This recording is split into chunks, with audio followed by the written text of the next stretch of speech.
Hello everyone, we are here to continue reading our story, I Survived the Attacks of September 11, 2001. We are on chapter 9.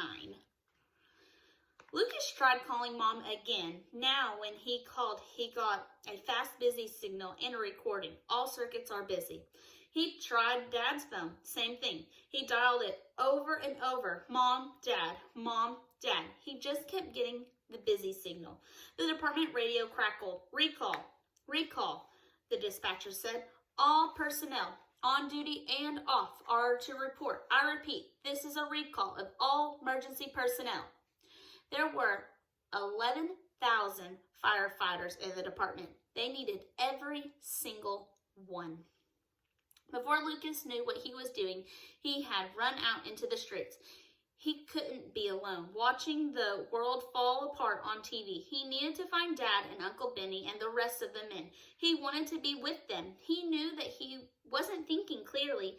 He didn't know if he'd even be able to get close to where they were, if it was even safe to try. But he went anyway. Some kind of attack?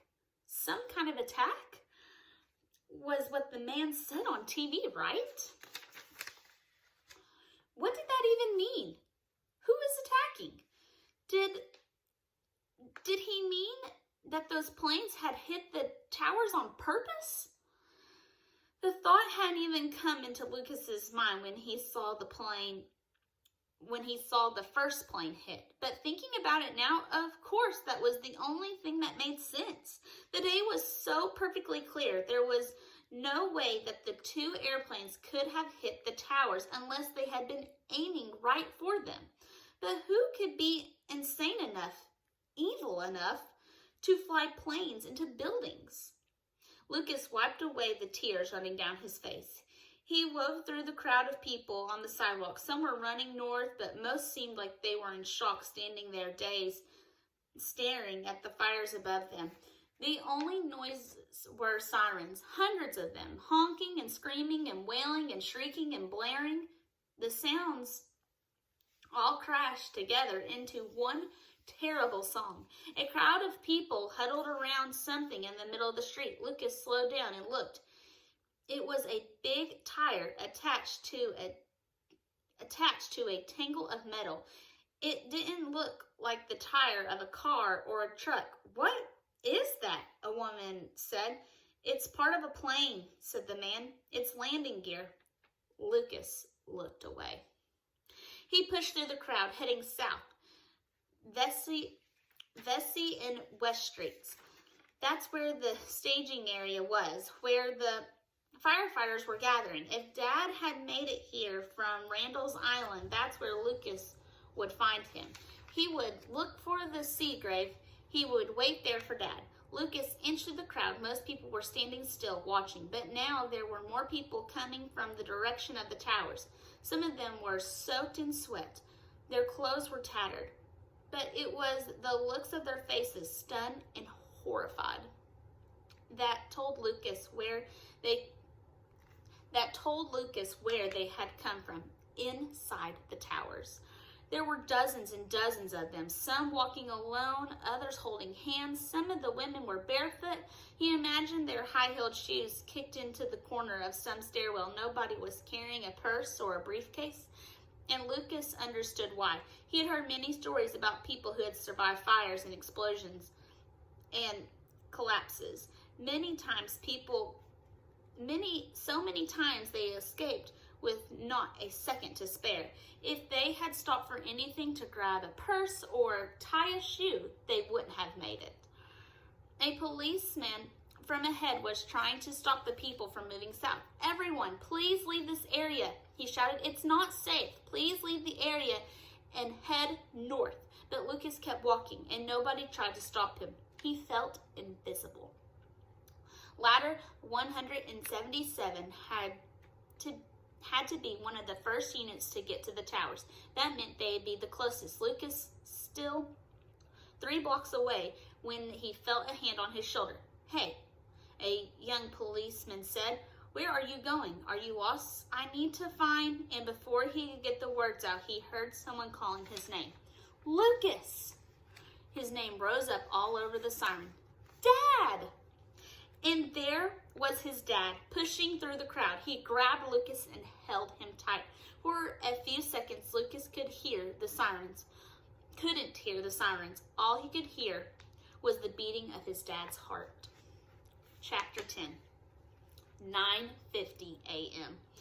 Dad told Lucas that he had driven to Manhattan from Randall's Island as soon as the first plane hit. I was going to head right to the scene, Dad said, but I got a message that you were at the firehouse, so I went there first. Chief said you've been waiting for me. I'm sorry, Lucas said. I just couldn't stay.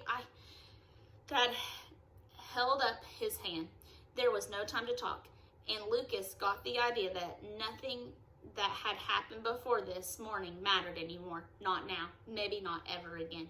We need to find the guys, Dad said. I need to get my gear from the truck, and then I'm going to find someone to take you back to the firehouse. Lucas didn't want to go back there, but he didn't argue. They're not going to be able to put the fires out, Dad said. This is a rescue operation now. We just want to get all of the people out of there. Dad's walkie-talkie crackled. Muffled voices mixed with the static came through. Dad kept switching channels, trying to hear. He swore under his breath. Nobody can talk to anyone, he said. These radios have never worked, and now people are totally shut off. Nobody can get through to the men in the towers. They passed a pickup truck. The back was completely smashed, and the jet engine, still smoking, sat on the ground just behind it. The driver's door was open. Someone had been in the car when it was hit and had gotten away. Lucky, Dad said as he pulled Lucas along past the truck. 1 mile per hour slower, and the entire cab would have been crushed. There were people sitting on the sidewalk being treated by the paramedics. Some were in bad shape. Lucas tried to keep his eyes straight ahead. A woman staggered up to Dad. Her gray hair was soaked with sweat. Her face was bright red with streaks of black under her eyes. She was breathing very hard and her hands on her chest. Can you help me? She gasped. My heart. I came down the stairs. My friends, I don't know where they are. There was so much smoke. Lucas knew Dad didn't want to stop. He wanted to find his crew. Okay, Dad said in a low, gentle voice. Don't worry.